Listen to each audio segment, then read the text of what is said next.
Kalau kamu kewalahan dengan kehidupan pekerjaan kamu sehari-hari ya, kerja dari 9 to 5, office hour lah gitu, tapi kamu memutuskan untuk hidup minimalis, kamu coba untuk hidup minimalis, dan kayaknya ketika udah mulai mencoba, kayaknya hidup minimalis ini nggak bakalan match deh buat aku, nggak bakalan synchronize dengan kehidupan pekerjaan aku yang 9 to 5. Nah, ini nih, kamu harus nonton video ini.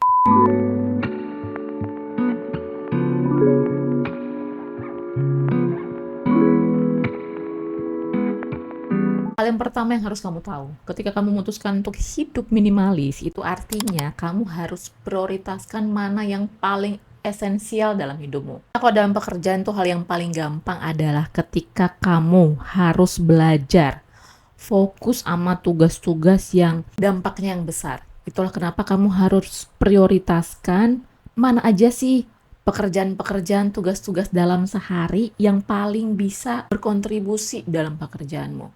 Buat listnya, mana yang kira-kira tugas list yang berpengaruh pada pekerjaan yang sesuai dengan planning weekly-nya kamu, dengan monthly planning-nya kamu, yang sesuai dengan target pekerjaanmu dan job desk-nya kamu. Jadi kalau misalnya ada nih kerjaan-kerjaan perintilan, hal yang kecil yang nggak begitu ya produktif, ya tinggalkan.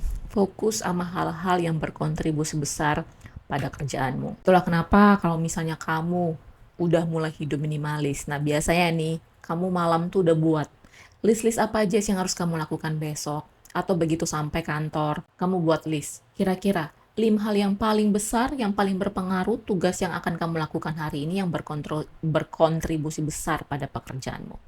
Kalau memang ada hal yang kecil, ya kamu bisa lakukan, tapi nanti, after tugas besar yang sudah kamu listkan. Nah, kalau orang minimalis itu pasti meminimaliskan ya barang-barang yang dia punya, even di atas meja kerjanya kamu. Itulah kenapa butuh ya declutter ruang kerja. Kalau aku dulu declutter mungkin sekali sebulan, even tiap minggu aku akan ngelihat kira-kira kertas-kertas apa ya. Kalau kamu hidup minimalis itu artinya kamu juga harus bisa mengurangi barang-barangnya kamu, even di atas meja kerjanya kamu. Ya itulah kenapa dulu aku itu ya sebulan sekali wajib declutter meja kerjaku. Even setiap akhir minggu ya weekly itu aku akan ngelihat kira-kira kertas mana yang nggak perlu lagi, yang itu harus disimpan, silakan dibuang.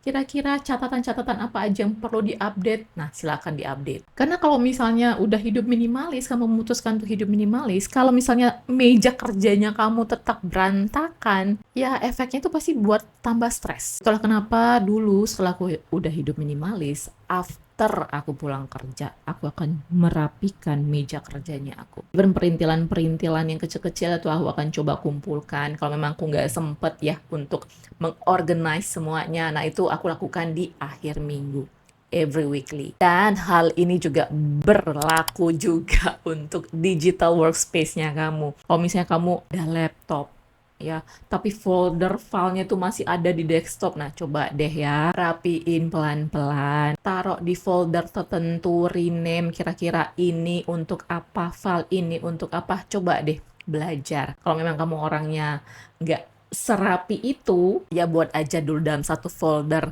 random. Nah, setiap akhir minggu, nah pelan-pelan cicil, rapikan file-file, folder-folder yang kira-kira kamu bisa organize lebih baik lagi. Bahkan aku dulu ya kalau misalnya udah sekali sebulan itu aku akan cek email. Nah kira-kira email apa aja sih yang nggak penting. Nah biasanya kan kalau email itu kan ada yang sponsor lah, mungkin kita nggak sadar subscribe sesuatu lah ya. Coba dicek, coba di unsubscribe. Jadi emailnya nggak masuk lagi ke emailnya kamu. Khusus untuk email kerja ya email kerja, khusus untuk email pribadi ya email pribadi, khusus untuk email keluarga ya email keluarga. Jadi lebih memudahkan kamu. Dan sekarang ya itu udah banyak banget aplikasi manajemen yang manajemen waktu ya, manajemen folder, even catatan itu yang membuat kita hidupnya tuh lebih efisien. Kamu mau butuh apa? Ada aplikasinya. Kamu mau organize apa? Ada aplikasinya. Gampang banget. Satu hal nih ya, ini pasti hal yang sering kita lakukan sebagai pekerja ya. Pagi-pagi bingung mau pakai apa. Itulah kenapa kalau misalnya kita udah hidup minimalis, itu gampang banget jadinya. Setiap pagi itu bisa menghemat waktu hingga sampai 60% ketika kamu meminimaliskan milih baju apa, untuk dipakai ke kantor hari ini. Itulah kenapa penting banget kamu buat kayak apa ya, kayak capsule wardrobe lah istilahnya ya. Jadi mulai aja dulu kamu evaluasi, analyze kira-kira baju mana sih yang sering kamu pakai, hingga akhirnya terkumpul nih baju-baju yang sering kamu pakai, dan akhirnya ketika declutter itu akan mempermudah kamu untuk bisa mengatur, nah hari ini pakai ini, esok pakai ini, di hari Jumat pas weekend pakai ini. Itu pasti akan benar-benar menghemat waktu kamu di pagi hari. Awal-awalnya agak sedikit susah, tapi percaya deh ketika kamu udah buat capsule wardrobe ini, itu akan lebih efisien, lebih menghemat waktu, dan yang pasti kalau udah semuanya terorganize, maka energi kamu itu setiap pagi itu pasti akan terkumpul. Nah, yang keempat, sebagai pekerja, kamu juga harus belajar untuk apa ya, untuk otomasi semuanya. Semuanya harus serba otomatis. Kalau misalnya ada WhatsApp, ketika kamu rapat, ketika kamu ada meeting, coba setting yang auto reply text ya.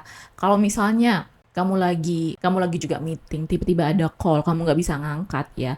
Nah, kamu buat langsung kayak atau message ke mereka. Even juga untuk email. Kalau misalnya ya yang kira-kira memang dari salah satu partner atau customer kamu yang kadang-kadang sometimes mereka butuh auto reply ya, coba disetting auto reply emailnya. Kalau misalnya kamu adalah orang yang harus mencatat ya, harus mencatat semuanya, ya boleh coba gunakan aplikasi pencatat otomatis. Jadi kamu tinggal ngomong, semuanya udah dalam bentuk teks dan disimpan dalam aplikasi catatan kamu. Semuanya sekarang udah lebih easier ya, lebih mudah. Zaman sekarang bukan kayak zaman aku dulu. Jadi ya coba manfaatkan teknologi semaksimal mungkin. Apalagi teknologi yang bisa membuat kita semuanya itu serba otomatis ya. Dari reply email, mencatat ya, apapun lah itu. Nah, seorang minimalis juga even kamu adalah seorang pekerja ya, tetap harus terapkan metode in out, artinya one in, one out ya, first in, first out. Fungsinya apa?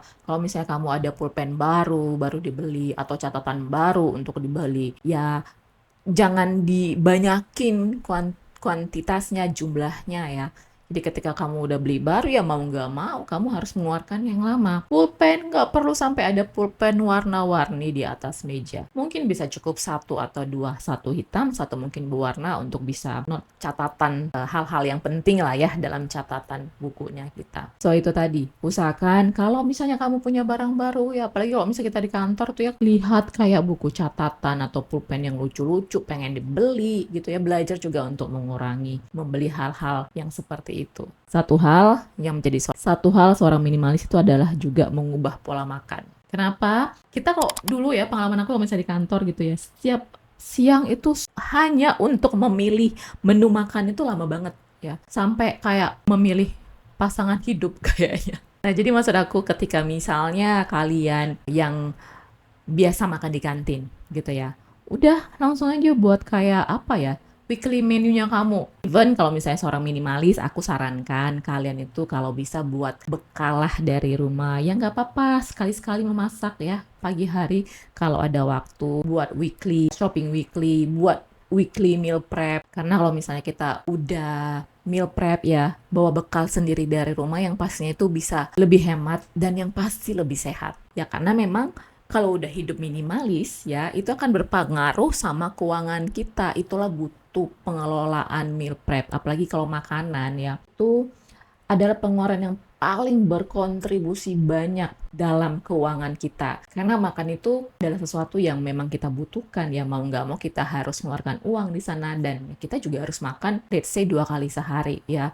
Kalau misalnya sarapan mungkin cuman kayak roti atau biskuit aja gitu ya. Tapi maksud aku ketika kita udah bisa mempersiapkan meal prep weekly kita, itu akan betul-betul membantu kita menghemat dalam keuangan kita. Itulah kenapa kalau misalnya mau hidup minimalis itu bukan hanya berbicara tentang kamu mengurangi barang ya. Karena ketika kamu udah mengurangi barang, itu juga akan berpengaruh kepada keuangan kamu. Apa yang kamu terapkan dalam hidup minimalis itu akan berpengaruh dalam keuangan kamu juga. Jadi intinya ketika kamu hidup minimalis, semua hal-hal itu diminimaliskan. Bukan hanya barang, tapi juga pola makannya kamu, kebiasaan kamu, rutinitasnya kamu. Karena dengan begitu kamu bisa jadi lebih fokus ya sama hal-hal yang esensi dalam hidup kamu. Nah, ini nih orang kantoran nih yang paling nggak bisa kompromi itu adalah mengenai screen time. Karena aku ngerasa sendiri ya, dengan hiruk pikunya pekerjaan kita mungkin di kantor, ketika kita juga pulang ke rumah itu pengennya kayak rebahan sambil scroll gitu ya. Nah, seorang minimalis sih harusnya punya kayak kuota untuk screen time-nya, untuk mengkonsumsi media sosial, untuk mengkonsumsi megang HP, apalagi itu after work ya. Ya, kita itu pengennya itu supaya bisa mengentertain diri sendiri ya satu-satunya itu ya cuma buka media sosial gitu ya. Karena udah dari kantor kerja ya bawaannya tuh udah capek, udah stres. Tapi sebagai seorang yang hidup minimalis, yuk coba untuk menghindari hal-hal yang seperti ini. Coba belajar untuk membatasi untuk scrolling di HP. Nah, gunakan waktu-waktu yang tersisa ketika udah pulang kerja sampai di rumah, lakukan hal-hal yang produktif. Contohnya misalnya kamu nggak apa-apa lihat HP untuk misalnya melihat YouTube, belajar tutorial ini ya, belajar skill ini. It's okay. Tapi maksud aku, luangkan waktu-waktu yang tersisa ketika kamu pulang kerja itu untuk hal-hal yang memang betul-betul bermanfaat buat kamu. Nah, kalau udah weekend ya, udah waktu libur, jangan lupa juga nih untuk jadwalkan waktu untuk diri kamu sendiri. Karena sebagai seorang minimalis, itu bukan hanya berbicara tentang mengurangi barang, ya, tapi juga kita harus mempunyai waktu untuk diri sendiri. Artinya ketika kita menjadi seorang minimalis, seorang yang bukan hanya mengurangi barang aja, tetapi juga yang bisa memberikan ruang sama diri sendiri ya, untuk ketenangan diri sendiri. Penting buat kita untuk luangkan waktu ya. Aku tahu ya, kalau udah Senin sampai Jumat mungkin kerja, weekend tuh waktunya istirahat. Tapi coba yuk untuk belajar melakukan aktivitas-aktivitas yang bisa menyehatkan tubuh kamu. Atau ya kalau nggak bisa, ya me time dengan keluarga kamu.